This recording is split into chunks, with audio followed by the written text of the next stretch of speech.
விஜய் வந்து சந்தோஷமா என்ன பண்றாரு, நேரா வந்து ஆஃபீஸ்க்கு போறாரு. அங்க போயிட்டு எங்க போயிட்டா அப்படி காவேரி அப்படின்னு சொல்லிட்டு ஃபுல்லா தேடுறாரு. "என்ன சார் என்ன ஆச்சு?" அப்படின்னு சொல்லிட்டு அந்த மேடம் வந்து கேட்குறாங்க. "இல்ல காவேரி இங்க வந்திருப்பாளே" அப்படின்னோனே, "ஆமா சார் மேடம் வந்தாங்க.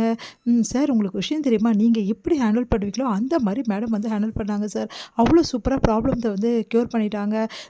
பிரச்சனை எங்க இருக்குன்னு முதல்ல எங்களுக்கெல்லாம் தெரியவே தெரியல சார். அவங்க தான் கரெக்ட்டா கண்டுபிடிச்சிருக்காங்க சார். அந்த ஆள லெஃப்ட் அண்ட் ரைட் வாங்கிட்டாங்க சார். ரேபிட் ப்ராப்ளத்த இவ்ளோ சீக்கிரம் மேடம் வந்து ஹேண்டில் பண்ணி முடிப்பாங்கன்னு நாங்க நெனச்சு கூட பார்க்கல சார். இதெல்லாம் நாங்க யோசிக்கவே யோசிக்கல. எங்களுக்கு கூட உண்மையிலேயே வந்து ஆச்சரியமா இருந்தது சார் அப்டின்னோனே, சந்தோஷம் தாங்க முடியல விஜய்க்கு. நிஜமாவா சொல்றீங்க? அப்டின்னு ஆமா சார். உண்மையிலேயே madam great sir. Super sir. செம்ம டேலண்ட் சார் அவங்களுக்கு அப்டின்னாங்க. சரி காவேரி எங்க? இவ்ளோ சொல்றீங்க காவேரி பத்தி. காவேரி எங்க போனா? சார் மேடம் இங்க தான் இருந்தாங்க. அதுக்கப்புறம் ஏதோ வந்து கிளம்பி போனாங்களே அப்டின்னோனே, கிளம்பி போயிட்டாளா? அப்டின்னு ஆமா சார். ப்ராப்ளம்லாம் க்யூர் ஆச்சு. இங்க எல்லாமே பிரச்சனைலாம் முடிஞ்சிருச்சு. அதனால மேடம் கிளம்பி போயிட்டாங்க அப்படின்னோனே, எங்கே போனா? சரி ஓகே இருங்க நானே கால் பண்ணுறேன். முதல்ல வந்து காவேரியை பார்க்கணும். எங்கே இருக்கான்னு தெரியலையே அப்படி சொல்லிட்டு கால் பண்ணுறாரு. பார்த்தா மொபைல் ஃபோன் சுவிட்ச் ஆஃப் வருது. என்ன காவேரி ஃபோன் சுவிட்ச் ஆஃப் வருது? அவள் வீட்லேயும் இல்லை, ஆஃபீஸ்லேயும் இல்லை. அப்போ காவேரி எங்கே போயிட்டா? ஏன் காவேரி இப்படி பண்ணுற? நீ எங்கே போனேன்னே தெரியலையே இப்போது. வீட்லேயும் இல்லை, ஆஃபீஸ்லேயும் இல்லைனா அப்போ நீ எங்கே போயிருக்க? எனக்கு ஒன்றுமே புரியலையே காவேரி. நான் உன்கிட்ட பேசணும். அதுக்கப்புறம் நம்ம 2 பேரும் சேர்ந்து வெளியே போகணும் அப்படின்னு சொல்லிட்டு எவ்வளோ பிளான்லாம் பண்ணி வச்சுருந்தேன். எங்கடி போன? அப்படி சொல்லிட்டு மனசு கஷ்டப்படுறாரு. காவேரி நான் ஏதாவது மேல தப்பு ஏதாவது இருக்கா? என் மேல ஏதாவது கோச்சுக்கிட்டியாடி? அதனால தான் நீ இந்த மாரி பண்றியா? என்ன பார்க்கறத அவாய்ட் பண்றியா? எனக்கு ஒண்ணுமே புரியலையே! ஃபோன் பண்ணாலும் ஸ்விட்ச் ஆஃப் வருது. எங்க இருக்க காவேரி? அப்படி சொல்லிட்டு மனசு கஷ்டப்படுறாரு. இப்ப என்ன பண்றதுன்னு தெரியாம யோசிக்கிறாரு. இங்க வந்து ஃபோன் வருது. அவருக்கு இந்த மாரி வெண்லா வந்து கண்ண திறந்துட்டாங்க சார். இந்த மாரி உங்கள தான் சார் தேடுறாங்க. கொஞ்சம் வர முடியுமா சார்? அப்படின்னு சொல்லிட்டு ஃபோன் பண்றாங்க.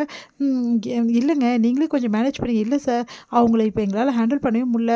அவங்க தூங்கிட்டு இருக்க வரைக்கும் பிரச்சனை இல்ல சார். அவங்க வந்து மயக்கத்துல இருந்தாங்க. அதுவரைக்கும் பிரச்சனை இல்லாம இருந்தது. இப்போ எழுந்தோனே உங்கள தான் சார் கேட்குறாங்க.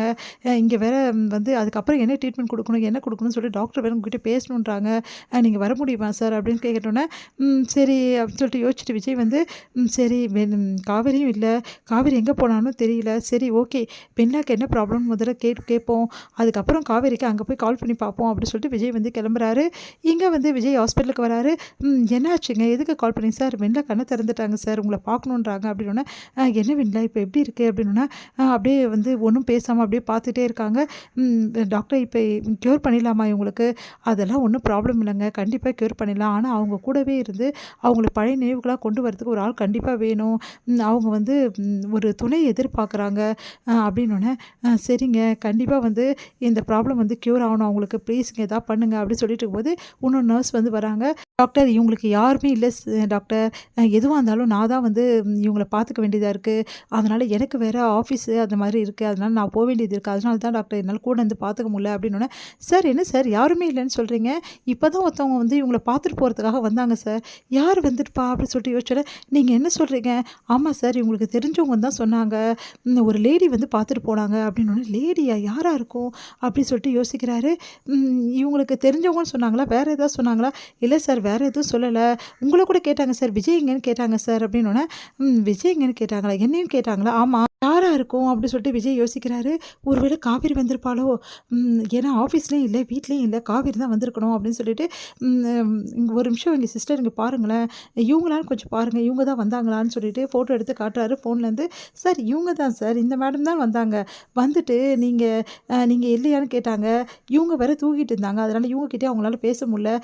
சரி ஓகே நான் வரேன் அப்படின்னு சொல்லிட்டு போயிட்டாங்க. வேற ஏதாவது அவங்க சொன்னாங்களா? இல்ல சார் ஒண்ணும் சொல்லல அப்படின்னு. காவேரி இங்க வந்திருக்கா? ஒருவேளை என்ன தேடி தான் வந்தாளோ? என்ன பார்க்க முடியாம இருக்க முடியல காவேரியால. அதனால தான் ஆஃபீஸ் முடிச்சு நேரா என்ன தேடி இங்க வந்திருக்கா. நான் வேற அவள தேடி அங்க போயிருக்கேன். இப்போ ஃபோன்லயும் பேச முடியல. காவேரி எங்க இருக்கான்னு தெரியலையே. காவேரி என்ன ரொம்ப மிஸ் பண்றா போல இருக்கு. சாரிடா செல்லம். நானும் உன்ன ரொம்ப மிஸ் பண்றேன்டி. நீ எங்க இருக்கேன்னே தெரியலையே. இப்ப நான் எங்க போய் தேடுறது? ஒண்ணும் புரியலையே சொல்லிட்டு விஜய் யோசிக்கிறாரு. இதோட முடியுது.